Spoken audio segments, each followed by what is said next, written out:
Voy a poner. Y pues le paso la palabra a Miguel. Gracias, bienvenidos, bienvenidas nuevamente a este espacio. Ya pues en las vísperas, ¿no? de la Semana Santa 2024 y justamente en los diálogos que tienen que ver con esta reflexión de Cuaresma. Un gusto poder saludarles. Vamos a ver si en el transcurso se van sumando algunas otras personas.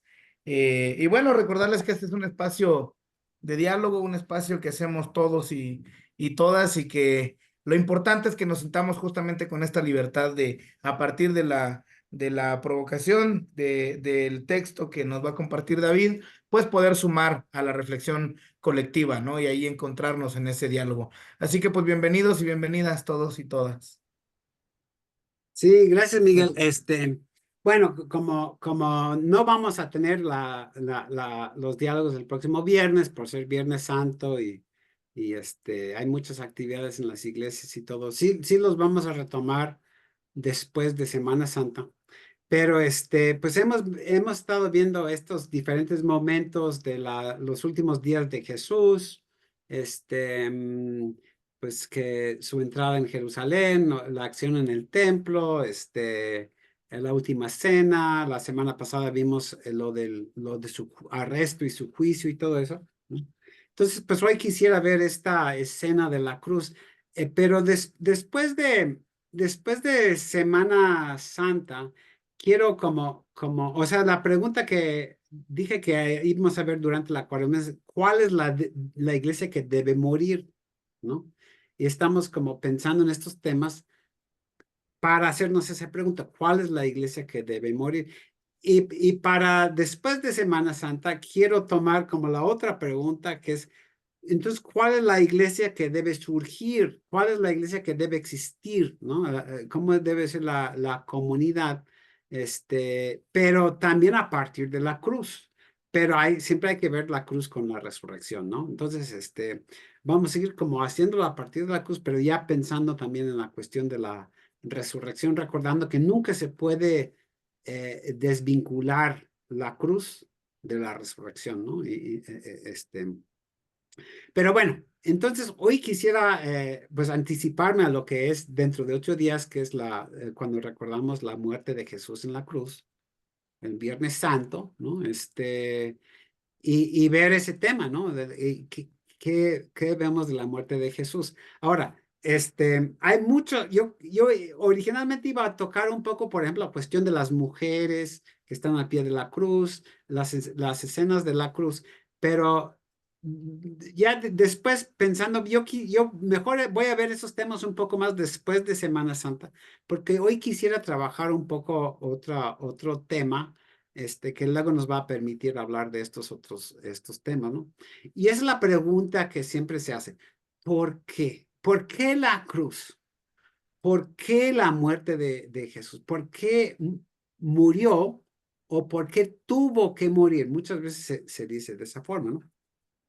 Ahora, esa pregunta se puede enfocar de dos formas. Una forma histórica y una otra como más teológica, ¿no? Según la forma histórica, ¿por qué murió Jesús? Pues porque lo que él estaba haciendo hizo enojar a las autoridades que lo empiezan a ver como un peligro, lo quieren silenciar y por eso hacen todo lo que vimos la semana pasada de arrestarlo y entregarlo a Pilato para morir. O sea, ¿por qué muere Jesús? Porque su actividad genera conflicto, genera oposición y lo quieren callar. Entonces, en un sentido, esa es la respuesta a la pregunta como más histórica. Aunque también hay que recordar, ¿no? De que si eso sucede, es también porque Jesús elige seguir adelante con esa actividad, ¿no? E inclusive ir a Jerusalén, porque si Jesús, sabiendo que su actividad generaba conflicto y oposición y en algún momento le iba a generar la muerte, la persecución y la muerte, si Jesús frente a eso hubiera dicho, pues mejor le paro, me callo, me voy a casa, me escondo, pues no hubiera muerto tampoco. Entonces, por eso Jesús dice, nadie me quita la vida, sino que yo mismo la pongo. ¿En qué sentido, no? De que si Jesús muere es porque Él dice, yo voy a seguir adelante en esta actividad, aunque me cueste la vida, ¿sí? Aunque me quieran silenciar, crucificar, matar, yo no me voy a callar, no me voy a echar para atrás, no voy a desistir, no voy a detenerme, ¿sí? Y, o sea, si Jesús no hubiera tenido esa actitud, no hubiera muerto en una cruz, ¿no? Entonces, también es otra respuesta a la pregunta, ¿por qué muere Jesús? Muere porque insiste en seguir haciendo lo que estaba haciendo. Ahora, pero también se puede, bueno, esta misma pregunta surge en el relato de la crucifixión, ¿no? Porque se acuerdan, tenemos a las autoridades, y voy a mostrar aquí eso este texto, ¿no? ¿Se acuerdan cuando Jesús está en la cruz y hay mucha gente como congregada abajo, que inclusive son las autoridades, dice Mateo que eran los principales sacerdotes, los escribas, los fariseos y los ancianos judíos, y empiezan a decir esto, a otro salvó, a sí mismo no se puede salvar si es el rey de Israel, descienda ahora de la cruz y creeremos en él. Él confió en Dios, pues que Dios lo libre. Ahora, si Dios quiere librarlo, porque ha dicho, yo soy hijo de Dios. Ahora, aquí vemos en un principio la pregunta, ¿por qué muere Jesús? Pues, o sea, según ellos, pues porque Dios no lo quiere, ¿no? Si Dios lo quisiera, no lo dejara morir, no lo dejaría morir, lo salvaría de la muerte, ¿no? Este, Entonces, parece evidente que Dios quiere que su hijo muera, porque si no, no lo hubiera permitido, ¿no? Pero es esta pregunta, ¿por qué? Hay que recordar, Jesús mismo la hace, ¿no? Dios mío, ¿por qué me has abandonado o desamparado? ¿Por qué? ¿No? Y Jesús pues se siente abandonado, ¿no? Entonces, la pregunta es, ¿por qué Dios permitió que su hijo muriera de esta forma, ¿no? Ahora, durante muchos siglos se nos ha enseñado, pues la cruz fue necesaria porque Dios no podía perdonar pecados, perdonarnos los pecados, por su justa ira y tenía que condenar nuestros pecados y Jesús tuvo que sufrir y derramar su sangre y ser triturado, ¿no? O sea, eso es lo que hacía falta para que Dios nos perdonara los pecados. Yo, bueno, tengo 50 años investigando eso y rechazo de la forma más tajante esas explicaciones y no se han dado cuenta, ¿no? De que esa no es la razón por la que Jesús tiene que morir o por la que Jesús muere, ¿no?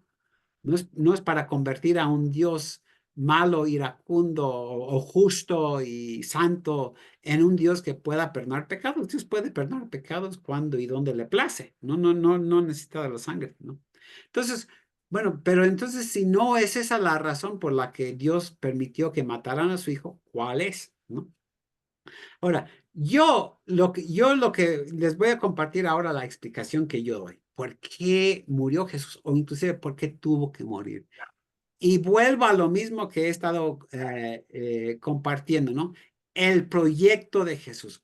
¿Cuál es el proyecto de Jesús? Recordando también que Dios ha enviado a su Hijo a llevar a cabo este proyecto, ¿no? Entonces, no es simplemente algo que Jesús está haciendo, sino algo como una tarea que según él le ha sido dado por Dios, ¿no? ¿Y cuál es esa tarea? Pues la formación de esta comunidad alternativa, que como, bueno, los que han estado conmigo saben que me gusta representarla con estos dibujos, ¿no? Esta es la comunidad alternativa de Jesús. Este es este es el proyecto de Dios a través de Jesús. Crear esta comunidad de amor, solidaridad, entrega, fe, confianza plena en Dios, compasión, justicia, compromiso con la verdad, perdón y aceptación. Bueno, ustedes pueden leer la lista o ver al lado derecho, ¿no? Compromiso total unos con otros, dispuestos a darlo todo y darse por completo por el bienestar de todos y todas, ¿no? O sea, esa es la comunidad alternativa que busca generar Jesús. Y hemos visto en otros momentos que eso tiene su contraparte, que es también una comunidad que dice no a todas estas cosas, ¿no? No a las injusticias, a la opresión, a los odios, las envidias, la venganza, la violencia, la hipocresía, etcétera, ¿no? Entonces, también una comunidad que rechaza todas estas cosas, pero quiero, pues, sobre todo enfocarme en esto, ¿no? Esto es lo que Dios busca crear a través de Jesús, ¿no? Una comunidad en la que la característica principal de cada miembro de esa comunidad será su amor y su entrega por los demás. Esa es la visión que tiene Jesús. Es la visión también del Dios que él representa, porque esto es, así es el Dios quien dio a Jesús, que ama de esta forma, ¿no? Y así es Jesús, ¿no? También que ama de esta forma, ¿no?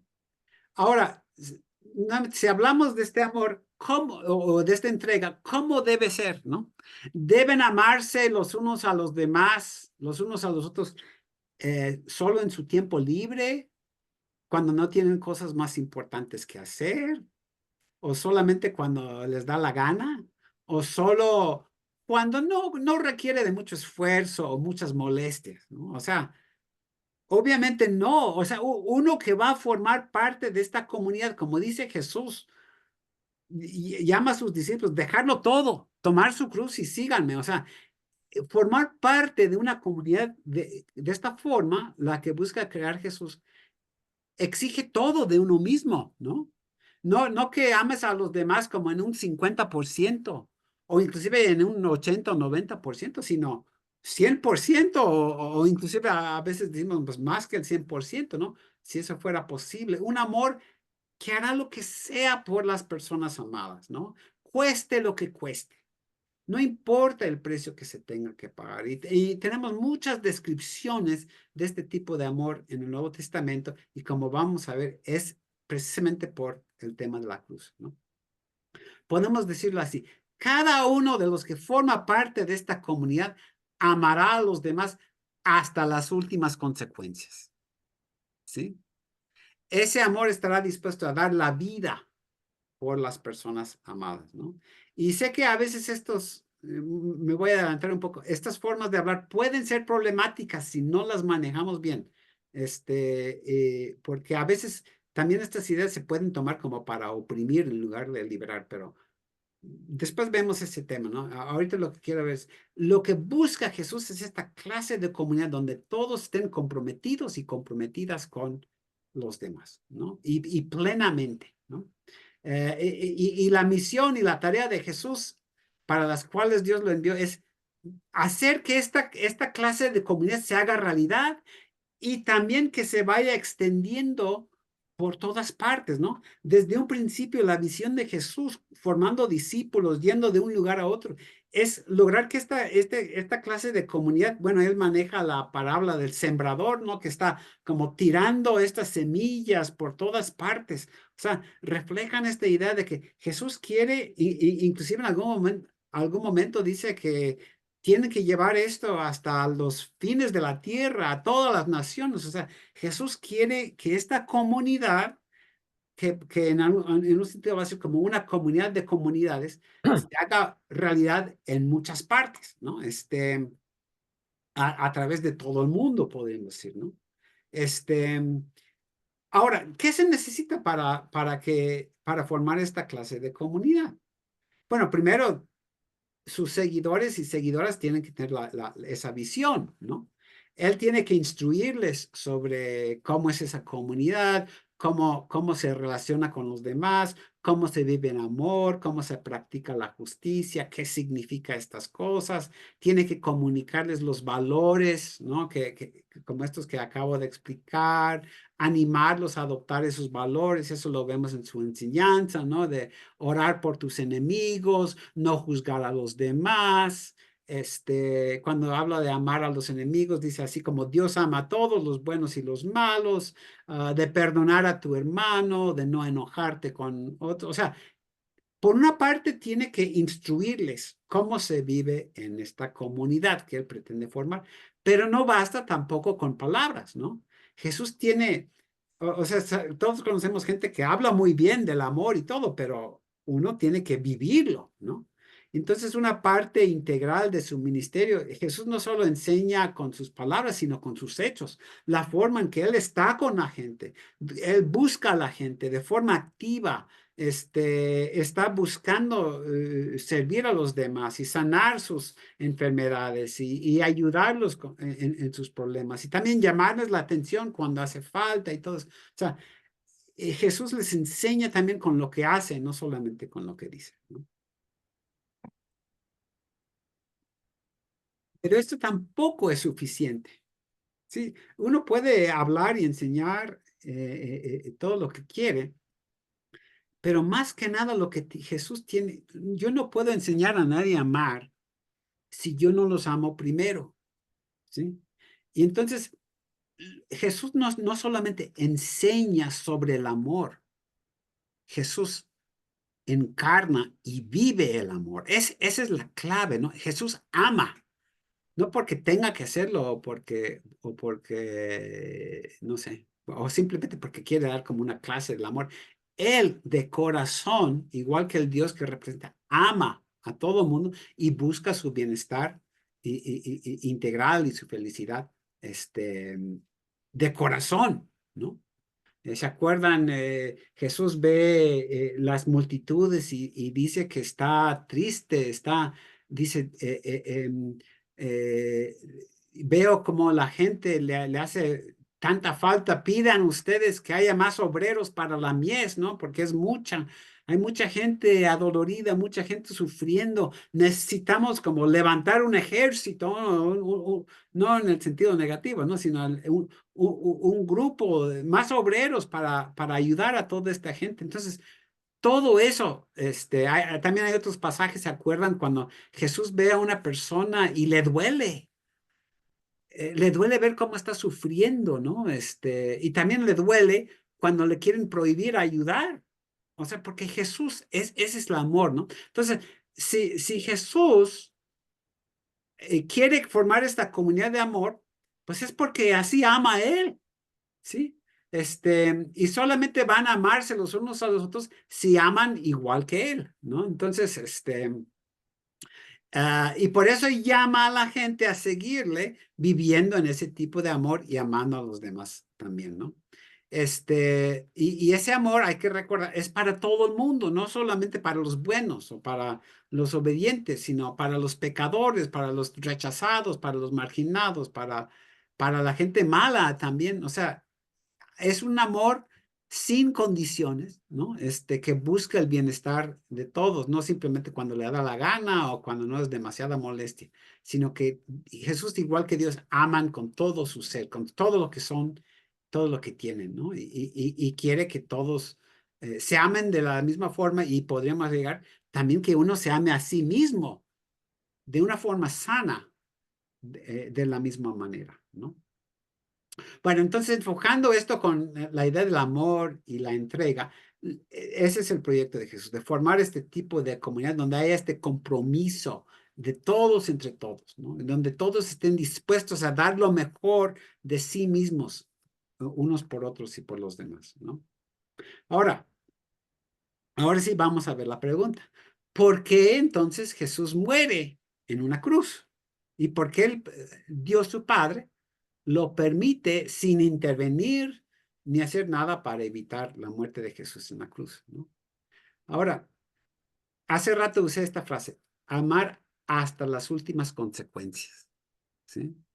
Desde la perspectiva de Jesús, la única forma en que Él va a generar esa clase de comunidad es Él mismo entregándose por completo a sus hermanos y hermanas, a sus discípulos y sus discípulos y a toda la gente, entregándose de esa forma, ¿no? Si Él mismo está dispuesto a amarlos a ellas y ellos de esta misma manera hasta las últimas consecuencias, ¿no? Hasta dar la vida por ellas y ellos para que se haga realidad esa comunidad alternativa, ¿no? Y podemos decir lo mismo de Dios. Si Dios mismo no está dispuesto a amar hasta las últimas consecuencias, ¿no? A cueste lo que cueste, pues no puede esperar que la gente, que los que van a formar parte de esa comunidad amen de esa forma, si Dios mismo o si Jesús mismo no ama de esa forma, ¿no? A veces me gusta explicar como tomando la posibilidad como contraria, ¿no? Si nos imaginamos a Jesús diciendo, yo quiero formar esta comunidad donde todos realmente se amen, se entreguen, estén dispuestos a darlo todo por los demás, hasta la misma vida, hasta las últimas consecuencias. Yo quiero que ustedes sean esa comunidad, pero yo me voy porque mi vida está en peligro. O mejor yo me voy a callar, me voy a detener porque me buscan para matarme y si sigo aquí trabajando con ustedes, pues me va a salir caro, me van a matar, y me va a doler mucho y entonces mejor yo me voy, pero ustedes síganse amando de esa forma. O sea, eso sería incoherente, ¿no? Si Jesús dice, no, pues eh, voy a tener que pagar un precio demasiado alto para amarlos a ustedes y yo no voy a pagar ese precio. Pues, ¿cómo va a decir eso, no? O si este amor que tengo por ustedes me va a costar la vida, mejor le paro, ¿no? Mejor me callo, mejor me voy a otra parte. Yo no estoy dispuesto a darlo todo, ¿no? Les puedo dar mucho, pero con límites, ¿no? Igual, y entonces no puede decirles a sus seguidoras y seguidores, ¿no? Quiero que ustedes se amen con un amor que no tenga límites, pero mi amor tiene límites. Quiero que ustedes estén dispuestos a pagar el precio que sea por amarse y por solidarizarse y todo eso, pero yo no estoy dispuesto a pagar ese precio, ¿no? Esa es la clase de amor que quiero ver en ustedes, pero yo no les tengo ese amor, pues no puede ser, ¿no? O que mi vida corre peligro y yo me voy, pero si la vida de ustedes corre peligro, no importa, ustedes deben seguir adelante amando a los demás, ¿no? Sería como incoherente, ¿no? Que Jesús dijera eso, ¿no? Entonces, él, si va a formar esa comunidad, no tiene otra alternativa que seguir comprometido en eso hasta las últimas consecuencias. Si él va a crear una comunidad donde todos van a amarse de esa forma, cueste lo que cueste, hasta las últimas consecuencias, o entregarse plenamente unos a otros. La única forma es si él está dispuesto a seguir adelante y no echarse para atrás, ¿no? Y al mismo tiempo, si él sigue adelante, forzosamente esa comunidad va a existir, porque si él se echa para atrás, primero nunca va a llegar a ser realidad esa comunidad con esas características, ¿no? Porque decir, no, pues yo me detengo y todos los demás, pues si tú te detienes, pues también nosotros nos detenemos y nunca se hace una comunidad. Pero ¿qué pasa si sigue adelante hasta la muerte? Si está dispuesto a pagar ese precio. No tiene este lenguaje de precio que usa el Nuevo Testamento, de comprar, esto es lo que me va a costar tener esa comunidad. Si Jesús sigue hasta el fin, ¿verdad? Amando así, diciendo, yo no me detengo y si tengo que pagar este precio de la cruz, lo voy a pagar. Entonces, una vez después de que muera, cualquiera que forme parte de esa comunidad, forzosamente va a decir, bueno, si yo realmente soy seguidor o seguidora de Jesús, yo tengo que amar igual que Él. No puedo decir, Él es mi Señor y yo le sigo hasta ciertos límites, ¿no? Les sigo 50%, ¿no? Así como se acuerdan, había personas que dicen, yo te sigo, Señor, pero primero déjame ir a hacer esto otro, ¿no? Jesús dice, no, no, no. O sea, ¿me sigues o no me sigues, no? Ahora, si Jesús genera esta comunidad, cualquiera que diga y que viva bajo esa cruz, ¿no? Cualquiera que diga, yo me identifico con este amor de Jesús, pues tiene que ser así. Entonces, de esta forma, dando su vida, es la única forma en que Jesús va a lograr esa comunidad. Si él se echa para atrás, si se detiene, esa comunidad no será realidad. Pero si él continúa hasta las últimas consecuencias, va a generar esta comunidad con esas características que vimos, ¿no? Y frente a esto, vemos que Jesús, aunque no quiere morir, ¿quién va a querer morir, no? Le pide a Dios, pues si hay otra forma, ¿no? O sea, que yo no tenga que beber esta copa, pero no duda, o sea, de que no hay de otra, o sea, tengo que seguir adelante. Si es el precio, dice Jesús, si ese es el precio que tengo que pagar para formar esa comunidad, Jesús ni lo pensará dos veces, pagará el precio para que se haga realidad esa comunidad, con esa característica principal que será esa clase de amor, ¿no? Entonces, si Jesús sabe, pues no hay de otra, ¿no? Ahora, veamos esto también de la perspectiva de Dios, ¿no? Si queremos pensar a Dios ahí en el cielo contemplando esto, ¿no? Si Dios mismo dice, yo envié a mi hijo para formar esta clase de comunidad, ¿no? Ese es mi proyecto. Envié a mi hijo para generar esta clase de comunidad donde hay un compromiso total los unos con los otros, dispuestos a darlo todo y darse por completo por el bienestar de todos y todas, ¿no? Si Dios manda a su hijo a generar esta comunidad, establecer o echar bases para esta comunidad, Dios mismo también tiene que tener ese compromiso, ¿sí? Él también tiene que estar dispuesto a pagar el precio. Dispuesto a entregarse por completo, ¿no? En este caso, pues en un sentido Dios no puede, o sea, Dios no va a pagar un precio porque Él está en el cielo y no le falta nada y no sé qué, ¿no? Pero envía a su hijo, ¿no? Y obviamente no quiere ver morir a su hijo, ¿no? A veces, bueno, no voy a entrar mucho en esto, pero a veces me gusta manejar el ejemplo, aunque es algo muy doloroso, ¿no? Pero ustedes saben que en la dictadura en Argentina en los años 70, la forma en que torturaban a la gente, que lograban lo que querían, en lugar de torturarte a ti, te ponían a tus hijos y a tus bebés delante de ti y les metían corriente eléctrica y torturaban a tus hijos delante de ti, ¿sí? Y a ti no te hacían nada físicamente, ¿no? Pero ¿cuál padre al ver eso, un padre, una madre, porque también, o sea, eran más madres, creo que les hacían eso que los varones, los padres, ¿no? Que ame a su hijo, va a decir, eso le duele más a la madre. Dice, mejor tortúrenme a mí y no a mi hijo, ¿no?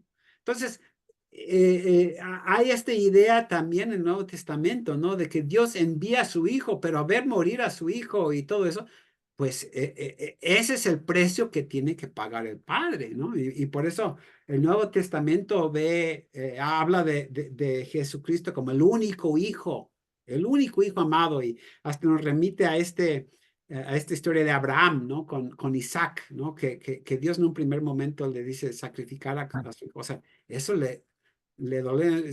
Dios, mándame a mí suicidarme, pero no me mandes matar a mi hijo, ¿no? Entonces, bueno, en el caso de Abraham siempre no mató a su hijo, ¿no? Pero o sea, él tampoco quiere ver a su hijo morir de esa manera, ¿no? ¿Qué padre va a querer ver a su hijo morir? O sea, el padre no exige, no quiere que su hijo muera, pero lo que Dios el Padre quiere es que su hijo también sea fiel hasta la muerte, que no se detenga en este camino, en esta tarea, en este esfuerzo por formar esta comunidad. Entonces, no es que Dios quiera que su hijo muera, pero lo que quiere es que siga hasta el fin con su trabajo, con su entrega para formar esta comunidad, ¿no? Y eso significa que el hijo va a pagar el precio, el padre también va a pagar el precio de ver morir a su hijo, ¿no? Este, Pero no hay de otra forma, ¿no? Y pensándolo otra vez desde la perspectiva de Dios el Padre, ¿no? Vamos a considerar la posibilidad, ¿no? De que ya habían arrestado a Jesús, ¿no?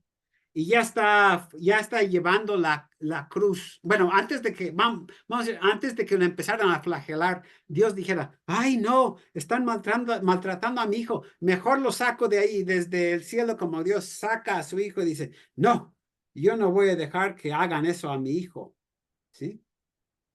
Pues si Dios hubiera hecho eso, esa comunidad no se haría realidad. Porque ¿cómo va a ser una comunidad donde todos están dispuestos a amarse sin límites? Y Dios dice, yo los amo mucho, pero mi amor tiene límites, ¿eh? O sea, yo no sacrifico a mi hijo, yo no entrego a mi hijo. O sea, yo los amo mucho, pero eso no le van a hacer eso a mi hijo, ¿no? Y inclusive después cuando está clavado en la cruz o algo, si Dios interviene, si Dios saca a su hijo de ahí diciendo, no, no, no, yo no quiero ver morir a mi hijo así y no lo quiero ver sufrir, no se va a hacer realidad esa comunidad, porque Dios mismo va a decir, no, no, yo me detengo, no estoy dispuesto a pagar ese precio para tener esta comunidad, ¿no? Entonces, eh, por eso Dios dice, no puedo intervenir.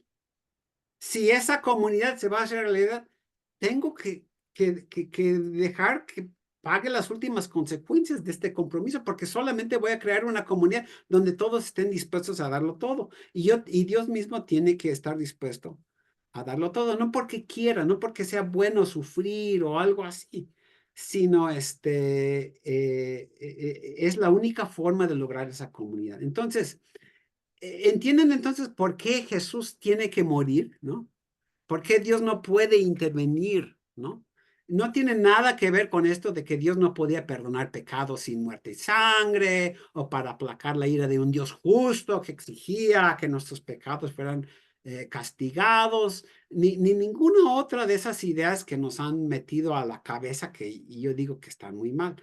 La razón, ¿no? Que el Padre lo envió fue formar esa comunidad. Y esa comunidad, si Dios y si Jesús no están dispuestos a darlo todo por esa comunidad no va a existir, ¿no? Entonces, la muerte de Jesús en ese sentido es el precio que tanto Jesús como su Padre tuvieron que pagar para generar una comunidad con esas características que les he enseñado, ¿no? Y por eso, bueno, se puede hacer una relectura de muchos textos bíblicos. Bueno, uno que no puse en este fue que a través de, ¿cómo están hechos? La iglesia habla de la iglesia que Dios compró con la sangre de su propio hijo, ¿no? O sea, le costó a Dios la sangre de su hijo, estoy buscando, le costó a Dios la sangre de su hijo para generar esta clase de comunidad. Ese es el precio que Dios tuvo que pagar y es el precio que Jesús tuvo que pagar para formar esta comunidad. Bueno, quiero ver algunos pasajes más y luego ya terminar con esto y creo que Silvia, no sé si alguien más va a compartir algo, pero vea, o sea, reflexionando sobre esto, fíjense en lo que dicen estos textos, ¿no?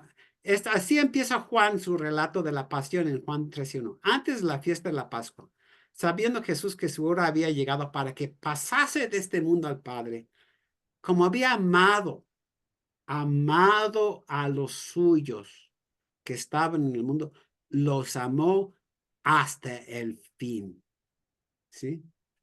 Fíjense esa frase, los amó hasta el fin. ¿En qué sentido los amó? Los amó en el sentido de darlo todo para que ellos pudieran formar parte de esta comunidad, de una comunidad con estas características. Y en ese sentido se dice, Jesús murió por nosotros, ¿no?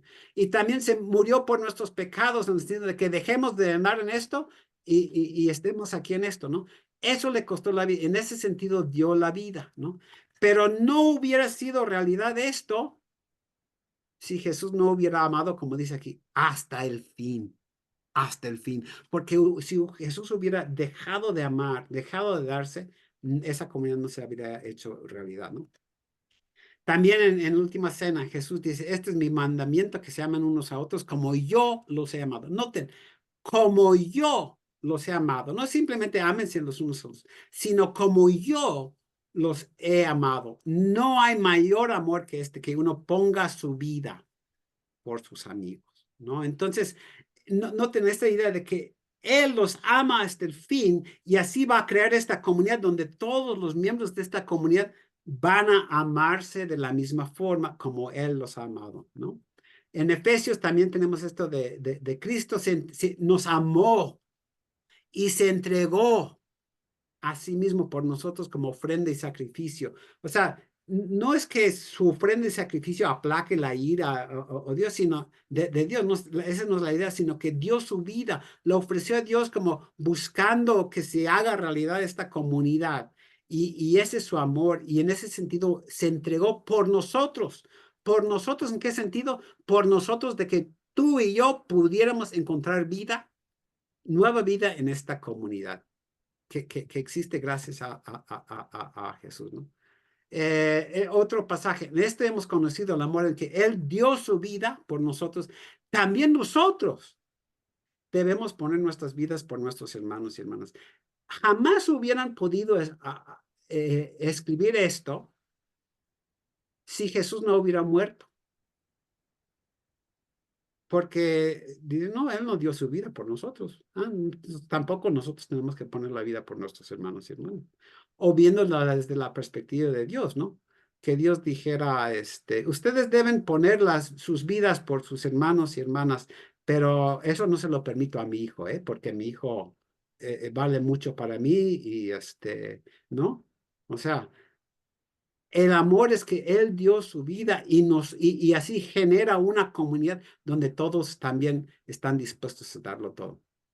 Bueno, y este pasaje para mí es el más importante, ¿no? Noten, es el único pasaje donde Pablo habla en estos términos. El que no escatimó ni a su propio hijo, sino que lo entregó por todos nosotros. Noten esto de no escatimar, no negar, no tratar de salvarlo. O sea, no escatimó ni a su propio hijo, sino lo entregó por todos nosotros, entendiendo otra vez qué significa por todos nosotros.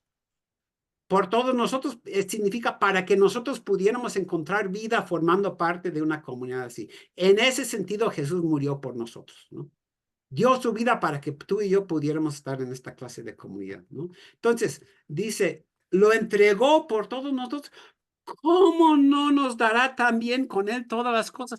¿Cómo Dios, si dio su hijo, o sea, si dio lo que es más valioso, lo más importante, lo que valoraba más que ninguna otra cosa, si eso ya lo dio por nosotros, ¿cómo no nos va a dar todo lo demás, no? ¿Cómo va a darnos a su hijo y pagar ese precio y ahora decirnos, pero ya con eso, ya no doy más? O sea, ya no los amo, ya no los amo igual, o yo les niego esto. O sea, Dios lo dio todo, igual como su hijo lo dio todo.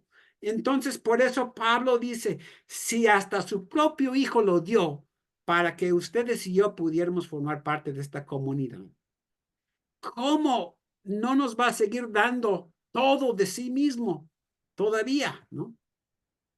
Y dice, ¿qué podrá separarnos del amor de Cristo? Tribulación, angustia, persecución, hambre, desnudez, peligro, espada. ¿Qué podrá separarnos, no? Dice, estoy seguro de que ni la muerte, ni la vida, ni ángeles, ni principados, ni potestades, ni lo presente, ni lo porvenir, ni lo alto, ni lo profundo, ninguna otra cosa creada nos podrá separar del amor de Dios que es en Cristo Jesús, ¿no? ¿Por qué Pablo puede decir esto? Porque ni siquiera la muerte más horrible en la cruz pudo poner fin al amor de Jesús por nosotros y al amor de Dios por nosotros. Y si ni eso pudo poner fin a su amor por nosotros, entonces todos podemos estar seguros de que ni la muerte, ni la vida, ni nada podrá separarnos del amor de Dios, precisamente porque no escatimó Dios a su Hijo, no se negó a entregarlo para que esta comunidad de la que ustedes y yo formamos parte pudiera llegar a ser, ¿no? Bueno, termino nada más con esto, con esta pregunta que estamos haciendo, ¿no? ¿Cuál es la iglesia que debe morir?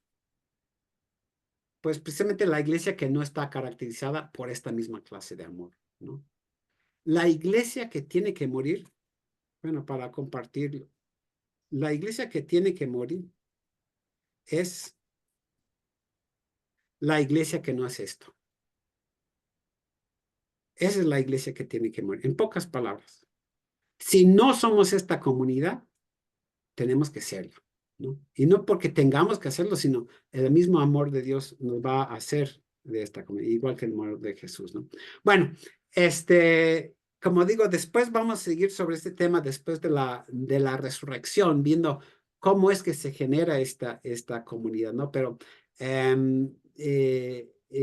pues termino ahí. Yo sé que creo que Silvia va a dar una reacción y no sé si a Miguel también le ha pedido a alguien más, bueno, empezamos con Silvia y luego si alguien más quiere compartir, lo pueden hacer. Adelante, Silvia.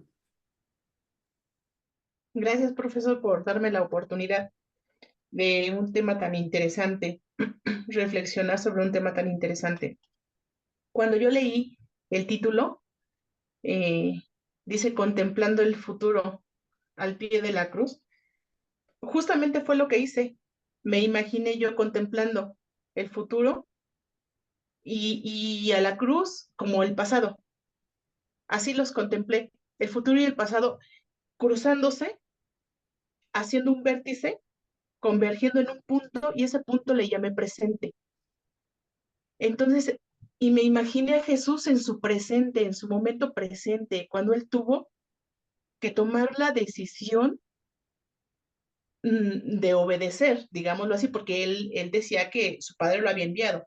Él toma la decisión de obedecer a su padre y asume la responsabilidad amplia y totalmente de sus acciones y decisiones, que incluso era morir. Y él, pues, se arma de todo el valor y se arma de toda la convicción y dice, pues, si me toca, pues voy, ¿no?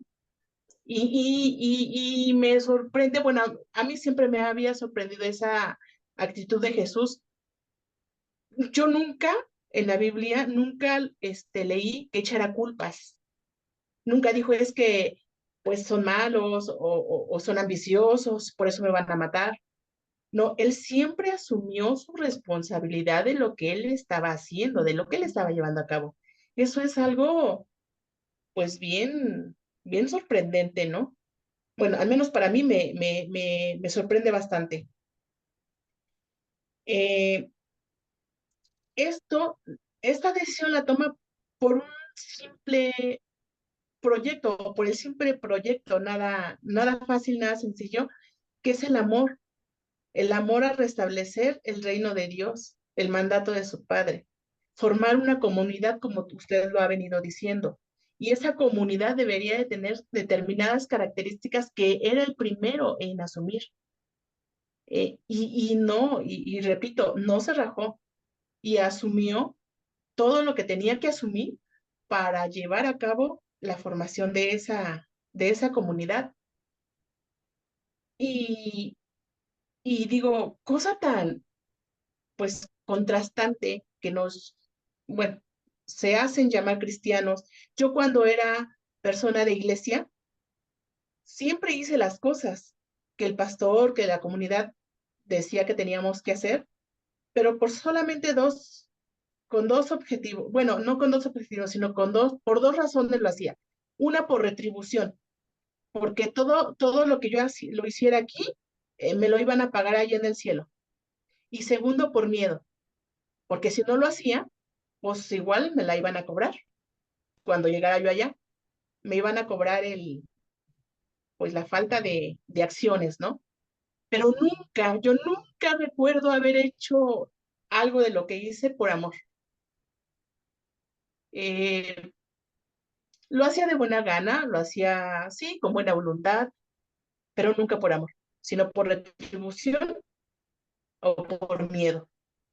Entonces, bueno, agradezco a Dios, aunque de determinada manera o de determinada forma me llamo atea, pero no soy atea. Agradezco a Dios haber salido de ese tipo de comunidades donde solamente hay estas dos, pues, formas, ¿no? En la mayoría solamente es o te retribuyen todo lo que haces allá arriba o te siembran miedo y si no, bueno, pues allá lo vas a pagar. Entonces, y pues espero, de verdad, espero que un día, y lo puedan ver mis ojos, la iglesia que tenga que morir es esa, la que siembra miedo, o la que tienes que dar para poder recibir. Ajá, si no, o sea, y si lo das, dalo por amor y darlo, ¿no? Sin esperar nada a cambio, sin esperar, o sea, no, o sea, amor, simplemente amor del más puro y del más bueno, diría yo. Ajá. Entonces, a todo esto también a mí siempre me había resonado esa pregunta de Dios mío, ¿por qué me has abandonado? Y hoy en día, y nunca encontré una posible respuesta, ¿no? A esa situación. Hoy en día me imagino al Padre respondiéndole a Jesús, no, no te abandoné, en ningún momento te abandoné o te he abandonado. Simple y sencillamente te di la libertad de ejercer tu albedrío, tu libre albedrío. Entonces, pues con esto, a mí me queda bien claro, en una ocasión yo escuché, y no fue pastor, que alguien preguntó, ¿alguien sabe cuál es la única voluntad de Dios? Nadie, bueno, empezaron a decir, ¿no? Sus ideas. Y en la misma persona que hizo la pregunta respondió, la única voluntad de Dios es que tu voluntad se cumpla. Y no fue diferente con Jesús.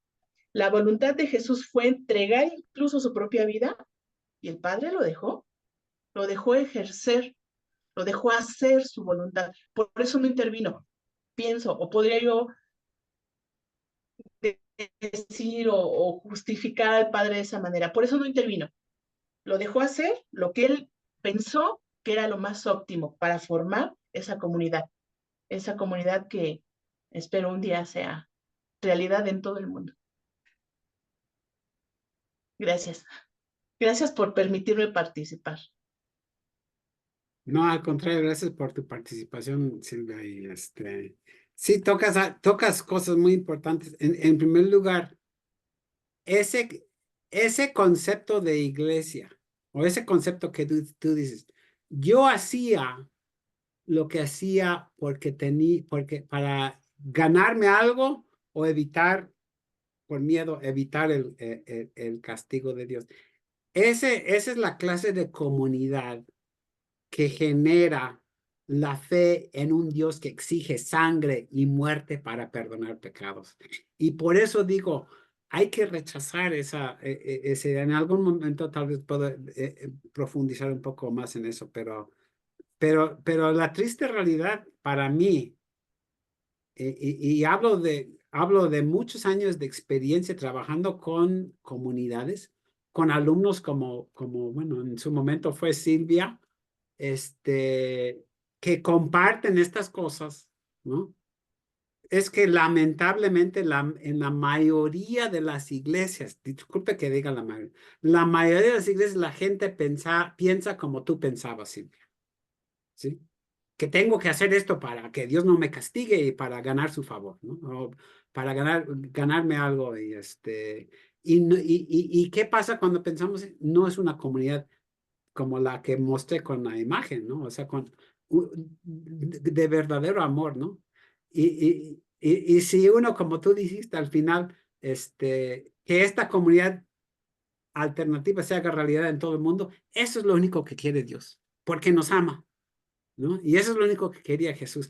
Y también esto que manejas de la obediencia, ¿no? Por una parte, Jesús es obediente porque Dios le dice a tu hijo, yo te mandé para generar esta comunidad. Entonces quiero que seas fiel hasta el fin en tu trabajo, en tu labor. Pagues lo que pagues, o sea, hasta la última consecuencia. O sea, eso es lo que quiero. Y Jesús obedece nuevamente, no porque tenga que hacerlo, como tú dices. Por una parte, sí obedece. Dice, sí, Padre, pues yo hago esto, que tú me mandaste a hacer esto, pero no tampoco porque tenga que hacerlo, porque Dios me va a castigar si no lo hago, algo así, ¿no?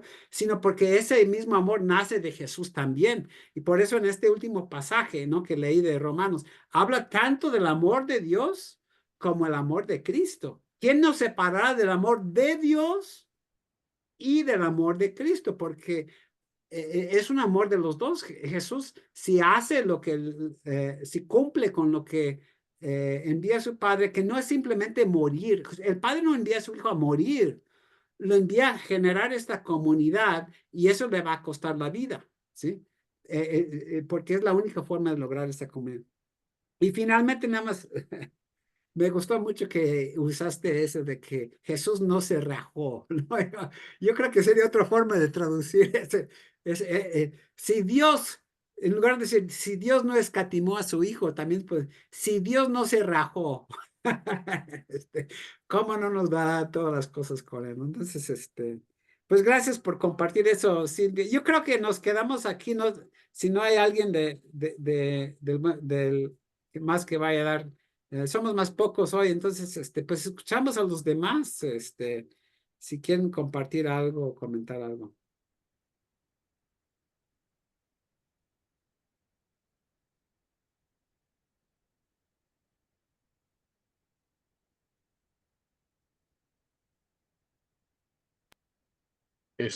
Yo quiero decir algo. ¿Se escucha? Sí, Ok. Yo creo que a mí me gustó la perspectiva tanto de Silvia como la tuya y creo que yo creo que aquí hay una, o sea, siento que el Evangelio tiene mm, yo creo que tiene ese no sé qué realmente que nos hace, que qué bueno que no nos dio todas las respuestas y nos hacen falta mil detalles que no los tenemos, ¿verdad? Sino que creo que el arte de ir especulando y adivinando y tratar de entender y conectar una cosa con la otra, eso creo que nos va dando la perspectiva de ir descubriendo ese hilo conductor, exactamente ese hilo del amor, de la entrega. Porque yo creo que la vergüenza más evidente de las autoridades judías fue haber asesinado a Jesús. Y ellos creyeron que habiéndolo eliminado, la cosa estaba resuelta. Y otra vez el pueblo volvía a confiar y las cosas siguen igual y aquí no ha pasado nada y calabaza, calabaza, seguimos haciendo las cosas en el templo como siempre y ya nos quitamos ese problema. Pero creo que lo interesante fue la comunidad que surge después. La comunidad que surge realmente en la memoria del que ha resucitado. Si resucitó o no, ese es otro conflicto. Pero, vea, o sea, pero las comunidades comienzan a reinventarse exactamente en ese espíritu de la resurrección. ¿Vea? Y yo creo que ahí es donde está lo valioso. Entonces, para mí, y las comunidades, yo creo que tienen que ver exactamente, y me gustó el ejemplo que ponía Silvia, en el hecho de decir, bueno, ¿por qué hacemos las cosas? ¿Porque me retribuyan, me paguen o al final me la van a cobrar? Entonces, y yo creo que creo que los seguidores de Jesús, los que vivieron ese momento, ellos sabían cuál era la consecuencia que les esperaba por ser fieles al compromiso, ¿verdad? Y luego ya la valoración teológica de Pablo, de qué nos separará del amor de Cristo y todo eso. Entonces, yo creo que la comunidad y esta comunidad de fe, de amor, creo que va para mí es una comunidad eh, hay un redescubrimiento está en constante construcción. La comunidad se está construyendo, ¿verdad? Y quiero decir esto porque de repente pareciera que cuando renunciamos a esas, o sea, voy a decir a ese dogmatismo, a esos pietismos quizás que nos entorpecen, ¿ya? Porque de repente los guardamos y los cuidamos y los practicamos por años y años y años, y de repente llegamos a un momento donde dice, bueno, ¿y esto para dónde me lleva? No nos lleva a ningún lado.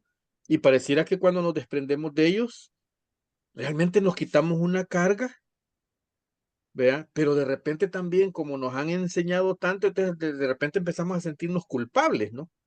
Ay, habré hecho eso y eso estará bien y que a saber si pequé, a saber, ¿verdad? Porque la culpa, el miedo y la religiosa, o sea, el hecho religioso que ha sido complicadísimo, ¿verdad? Y más para nosotros latinoamericanos, ¿verdad? Entonces, no, entonces yo creo que la comunidad tiene esa virtud de irse redescubriendo, porque al final yo creo que el planteamiento de la comunidad del resucitado es el hecho de que no es palabras, no es discurso, sino son gestos.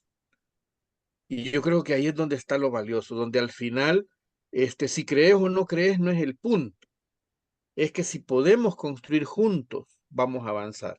Si nos podemos juntar, podemos llegar lejos, ¿verdad? Entonces, por eso es que a veces el problema ha sido cuando queremos obligar a los otros que piensen como yo pienso. Y a veces yo creo que alguien decía, a veces no se trata de que piensen como yo pienso, ni por eso escribo, no, por lo menos se trata de que piensen. Y cuando entonces yo creo que Jesús hace eso, Jesús nos hace pensar. Y al hacernos pensar, entonces también Jesús nos provoca para resucitar. O sea, y al final resucitar, ¿qué es? No se dejen matar, no se dejen morir. No, o sea, manténganse vivos. ¿Verdad? Y entonces, ¿qué significa para nosotros? Y aún en estos tiempos tan complicadísimos y difíciles que estamos viviendo, ¿qué significa mantenernos vivos? ¿Qué significa gozar? ¿Qué significa alegrarse? ¿Qué significa reírnos? ¿Qué significa otra vez que en medio del dolor hacemos fiesta? ¿Qué significa consolarnos, acompañarnos, ayudarnos, estar pendiente el uno del otro? Eso solo lo hace la comunidad del resucitado.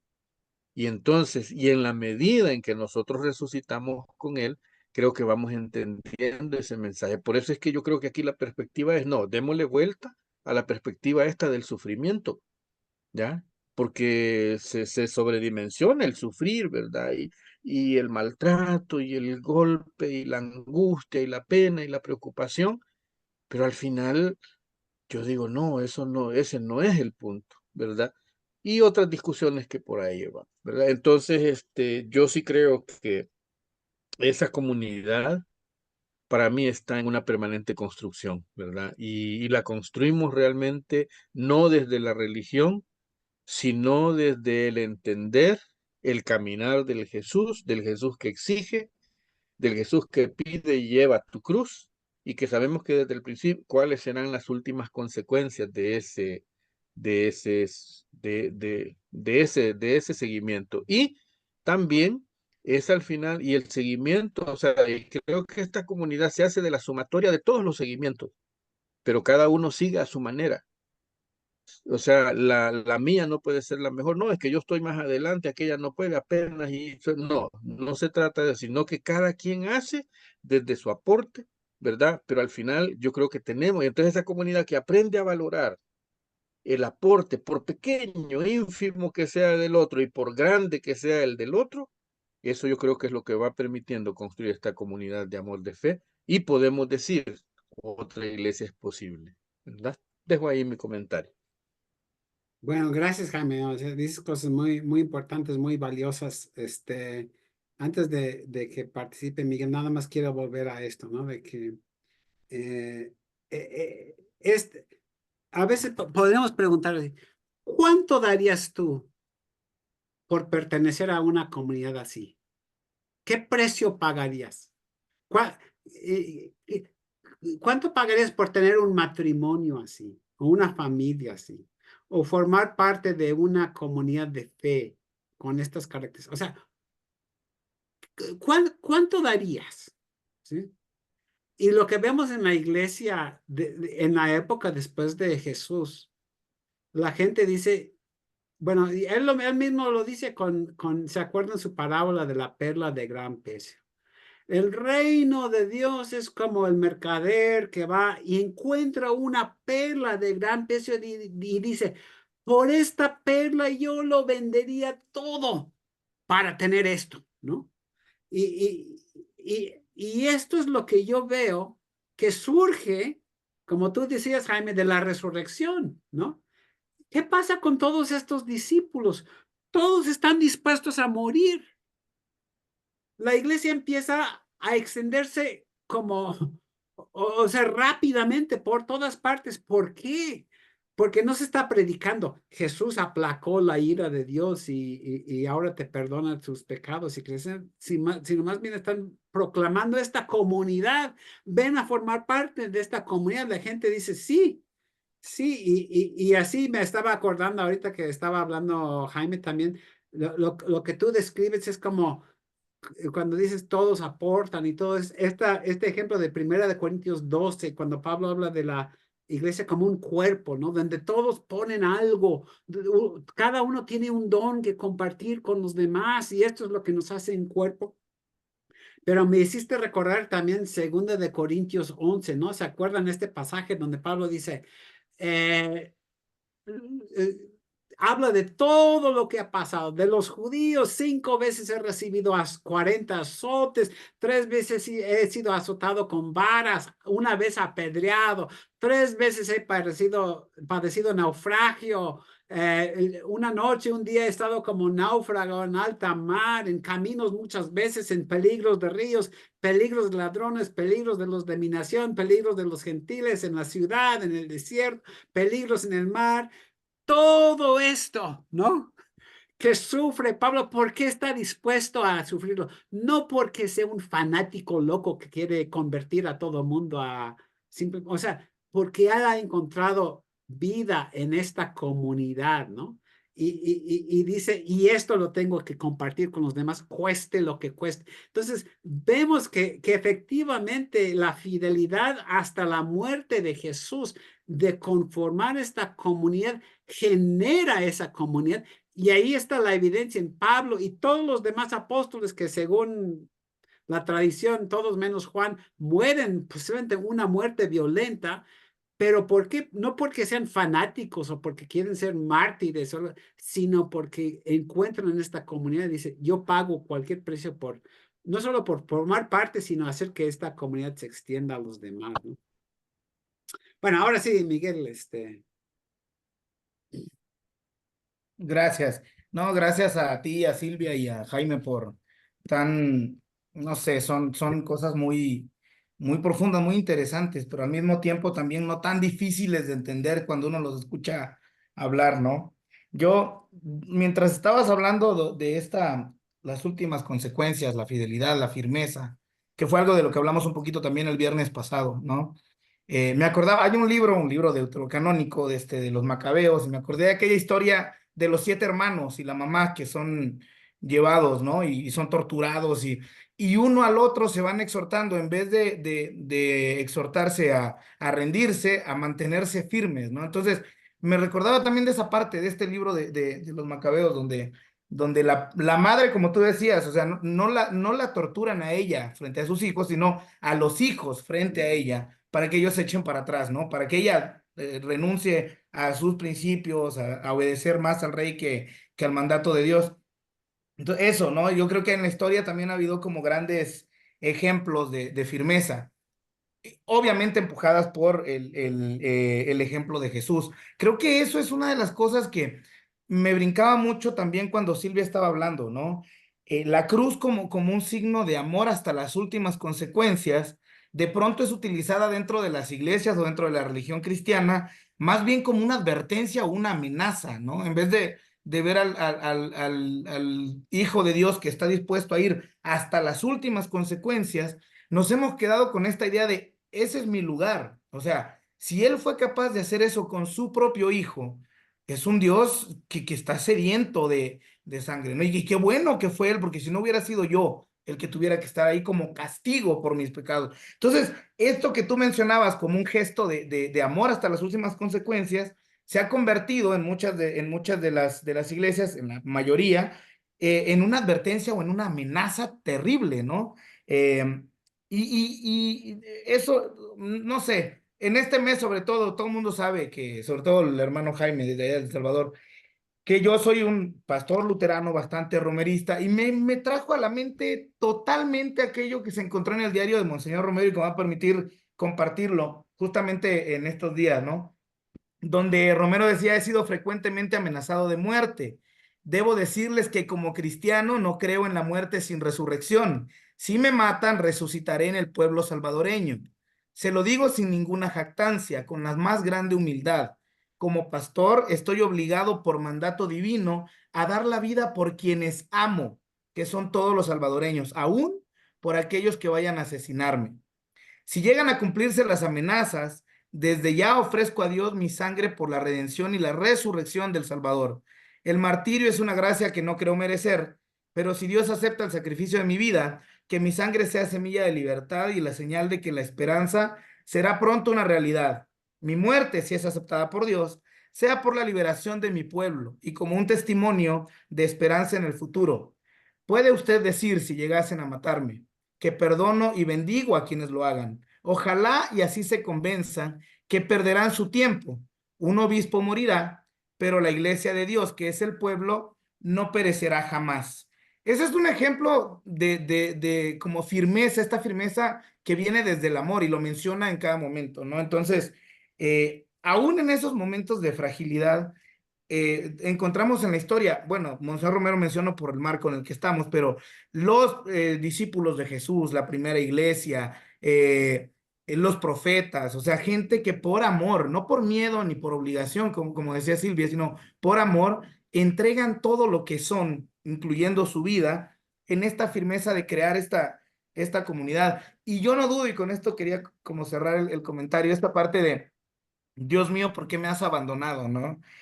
Eh, sí, obviamente Jesús en toda su fragilidad humana también, en el Getsemaní también dice, haz que pase de mí este cáliz, no, no quiero morirme, ¿no?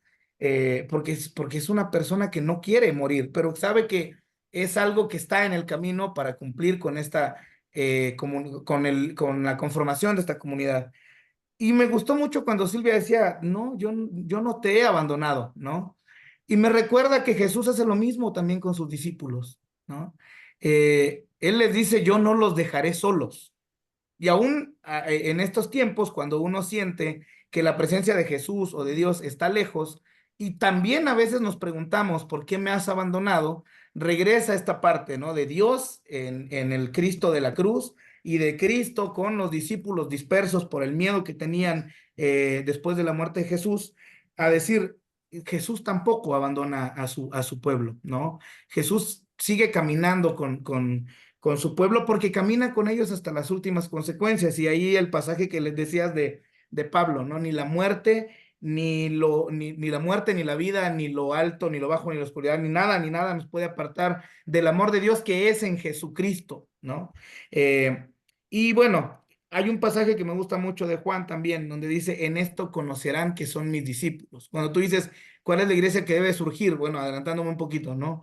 En esto conocerán que son mis discípulos, en que se aman los unos a los otros.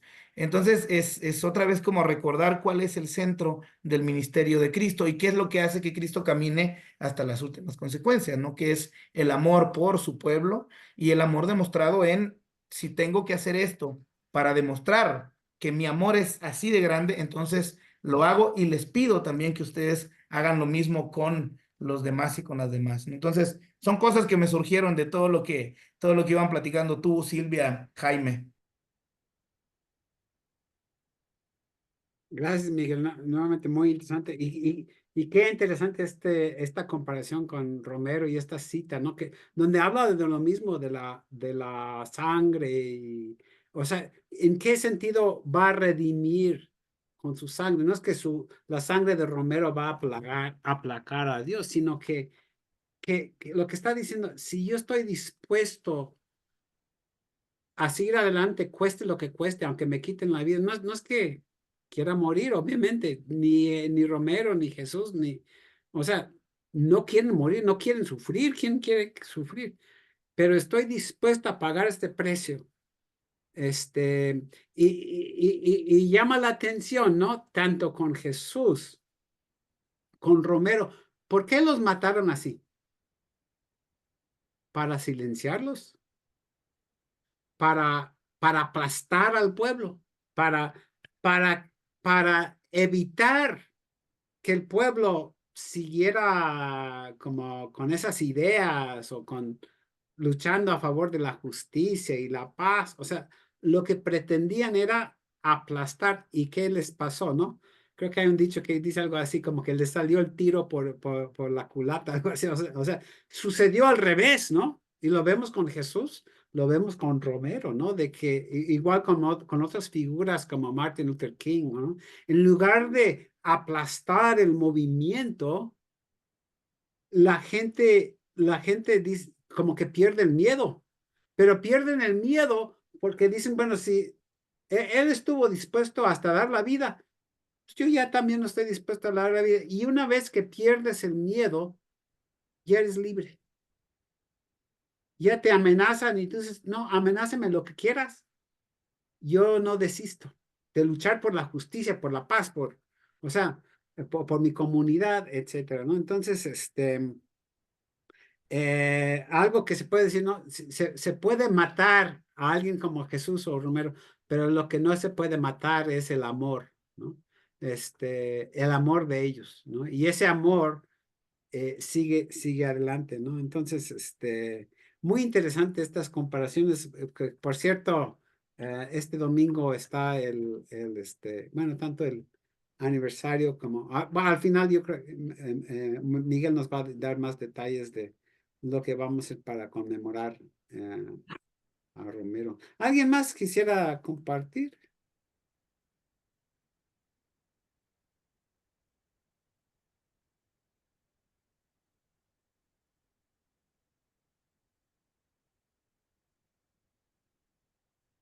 Algo que también dijo Jaime del sufrimiento, ¿no? O sea, porque a veces también, lo que digo es, se han manejado tan mal estos temas, ¿no? De que como que si uno debe querer sufrir, como si el sufrimiento fuera bueno, ¿no? Como si a Dios le agradara que la gente sufra, ¿no? O sea, en primer lugar, hay que quitar esa idea. Dios no quería que su hijo sufriera. Jesús no quería sufrir, Romero no quería sufrir. ¿Quién quiere sufrir? Nadie quiere sufrir. Pues, o sea, no debemos ser masoquistas, no queremos sufrir, ¿no? Pero vuelvo a esta pantalla, ¿no? Si tú estás comprometido con esto y también si estás comprometido con esta contraparte que les he puesto, pues la triste realidad es que vas a sufrir, quieras o no, vas a sufrir. Pero luego también viene esta idea de que pues sí hay sufrimiento, pero en lugar de simplemente huir para evitar el sufrimiento, uno dice, pues mejor, aunque tenga que sufrir, pero es la única forma de lograr esto, ¿no?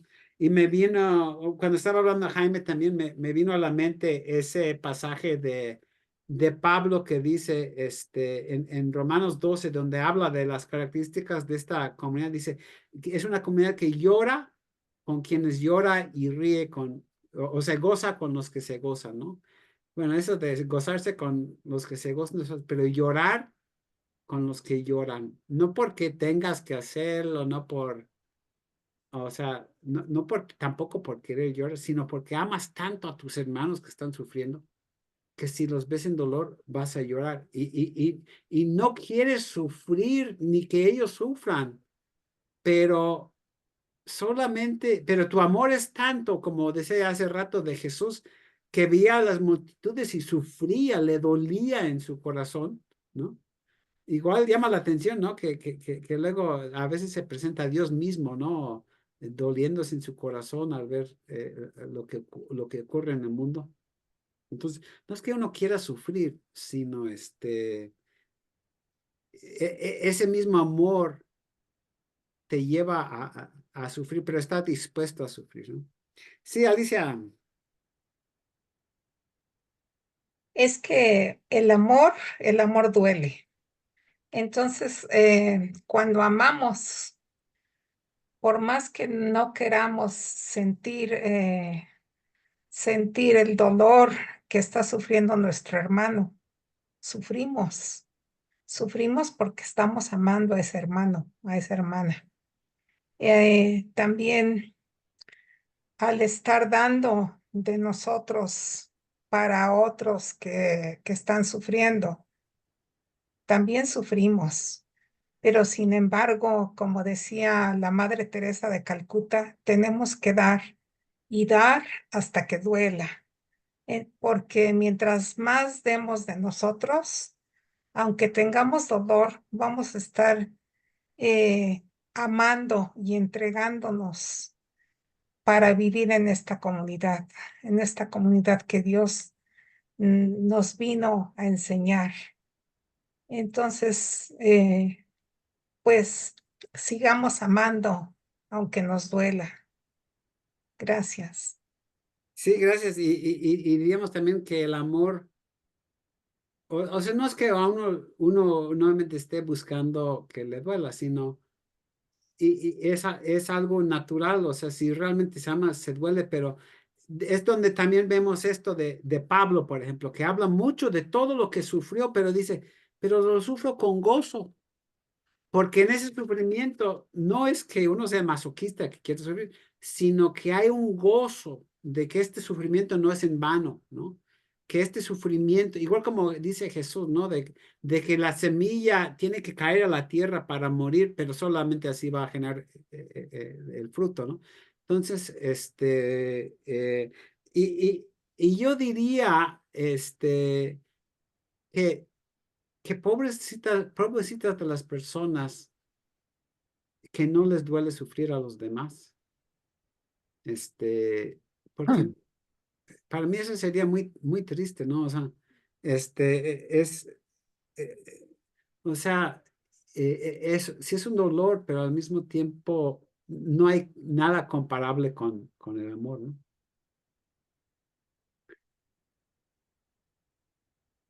Bueno, no sé si alguien más quisiera decir algo. Yo nada más quiero decir una cosa más y luego darle la palabra a Miguel, ¿no? Y quiero regresar a lo que dijo Silvia. Una de las cosas que a mí más me duele, ¿no? Oigo a Silvia y me duele. Y oigo a muchas personas y me duele. Porque dicen, porque es lo mismo que dicen, como que esta es la comunidad en la que me ha tocado estar y ya no puedo estar en esa comunidad. Precisamente porque no es esta clase de comunidad, ¿no? Sino una comunidad que inclusive hace daño, que lastima, etcétera. Pero esta imagen, bueno, ya no la vuelvo a compartir. He tenido tanta gente que dice, pues yo ando buscando una comunidad así y no la encuentro por ningún lado. No la encuentro. Qué bonito es hablar de esa comunidad, pero ¿dónde encuentro una así? ¿No? Entonces yo quería dejar esto al final, porque para mí ya ahora, así como la pregunta que vimos durante Cuaresma, la iglesia que debe morir, la pregunta que quiero hacer después de la resurrección es, ¿dónde y cómo vamos a encontrar o hacer o formar o hacer realidad esa comunidad, ¿no? De la que hemos estado hablando. ¿Cómo se hace realidad? Y les puedo decir que si empecé esto de estos diálogos y todo, no es simplemente por hablar y compartir, es porque yo quiero ver cómo, bueno, ya mejor me muestro otra vez la imagen, ¿no? O sea, yo quiero ver esta comunidad, ¿no? Y en parte la tengo, por ejemplo, en mi propia congregación, ¿no? Pero también quiero ver que crezca, quiero ver que se extienda, quiero ver que mucha gente más encuentre esta clase de comunidad. Ese es como mi anhelo, así como fue el de Jesús y Romero y Dios. O sea, Entonces, esa es la pregunta que tenemos que estarnos. ¿Cómo se va a hacer realidad esta comunidad entre nosotros? Y cómo vamos a lograr que gente como Silvia tenga esta comunidad? O sea, yo me imagino que en algún momento en otras relaciones, a veces hasta fuera de la iglesia, uno encuentra esa comunidad, no con cristianos, sino con otras personas, que también es algo muy triste, ¿no? Que no encuentran eso en la iglesia, sino en otras partes, ¿no? De gente atea inclusive, ¿no?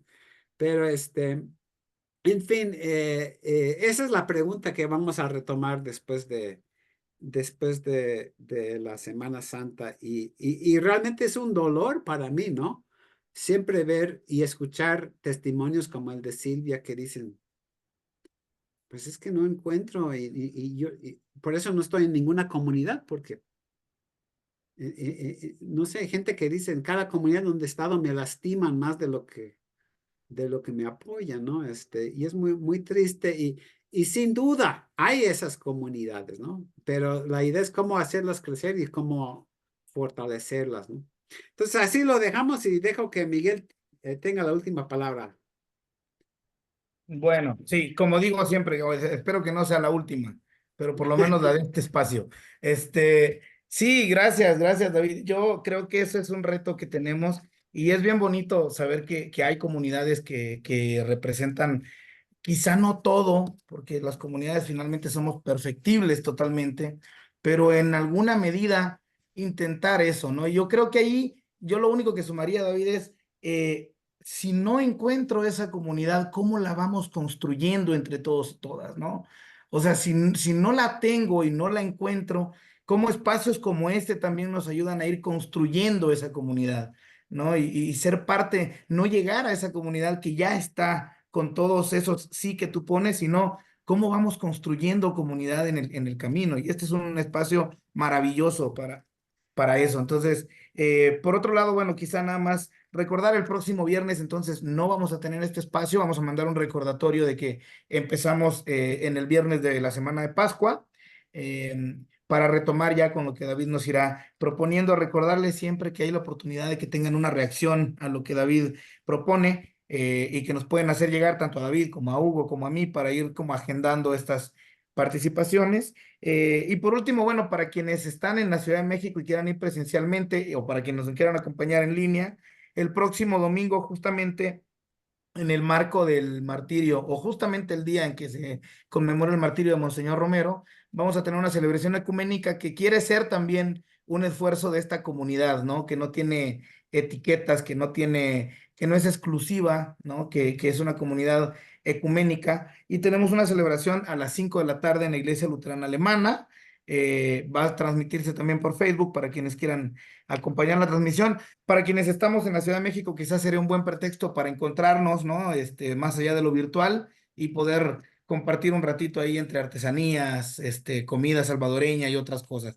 Así que bueno, esperamos que el espacio les haya dejado algo también para seguir reflexionando, que nos abra más preguntas y que nos ayude a seguir dialogando. Así que muchas gracias a todos y todas y nos vemos en 15 días en este espacio. Bueno, muchas gracias, hermanos, Gracias, Gracias. compañeros, gracias, saludos. gracias Silvia por tus reacciones y una muy bendecida Semana Semana. Santa. Muy bien. Hasta luego. Gracias. Hasta luego. Bien. Hasta luego.